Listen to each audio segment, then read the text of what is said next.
Koreyada 2 жылдан ашқан болды, аялым менен кошулганым жок, бул чоң күнөө дейт. Сени ким тосуп атат билбейм.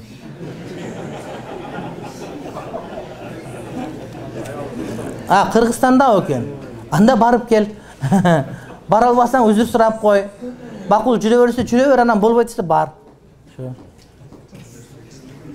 Аны түшүнүш керек. Көбүрлөр бар, буяктан бирөөгө үйлөнүп алат, а тиякта бечара ата-энесинин кызматын кылып жүрө берет да, андай болбойт да. Ал адилетсиздик. Ал ата-энеге кызмат кылып сага күйөөгө тийген эмес. Ал сени менен чогуу жашайын деген. Ошон үчүн колуңан келсе алып кел бияка. Ал дагы сен менен чогуу иштесин, жүрсүн, бирок жаныңда болсун деген сөз. Ал бирөөнүн кызы, урматтуу бир тууганым. Анан бирөө менен жүрүп кетипти, бирөө менен сүйлөшүп коюптур деп, бу жерден бирөөнү алып алгансың, Наташанын жыдагы башка бирөөнү. Анан аяктаның жүрөт, анан бир вечерге барып бийлеп койгон болсо, ал деле тирүү жаны жок дегенде жыттагысы келет бирөөнү. Анан ага жинин келе берет сеники. Аның туура эмес. Антип аялдарды кордобош керек.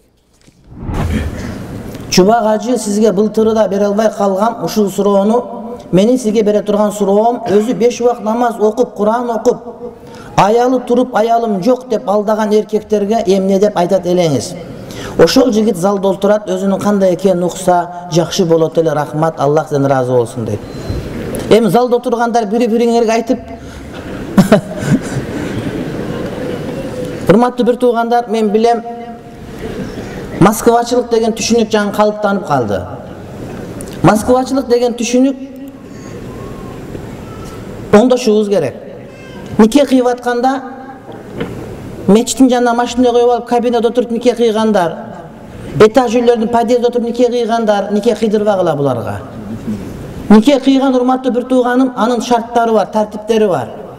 Нике кыйылып аткан жигит менен кыз бири-бирине нике кыйганга туура келеби, жокпу?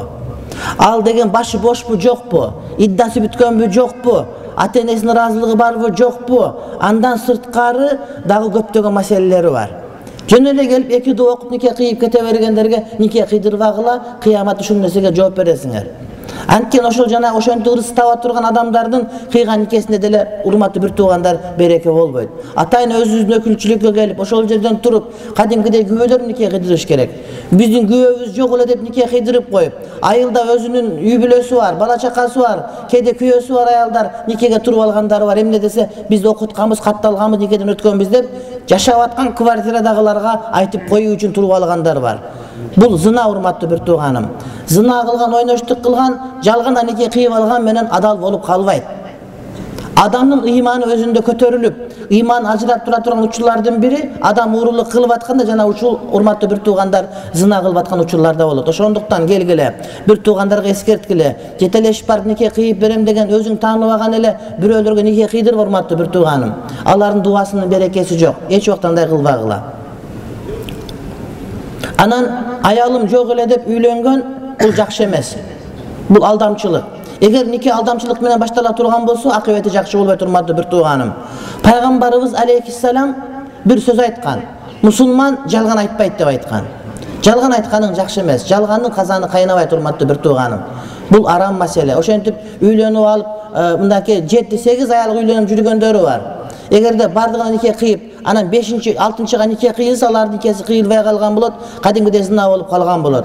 Эгерде кимдир бирөөгө турмушка чыгып аткан болсоңуз, телефон деген бар. Күндө 1 саат, 2 саат интернет жөнүндө туруп коесуз, ошонун туулган айылын, турган жерин билип, ата-энесин билип, ошол жерден суратып, ошол жерде айыл өкмөттөн билдирип, кабар алып алсаңыз болот, урматтуу бир оңой эле.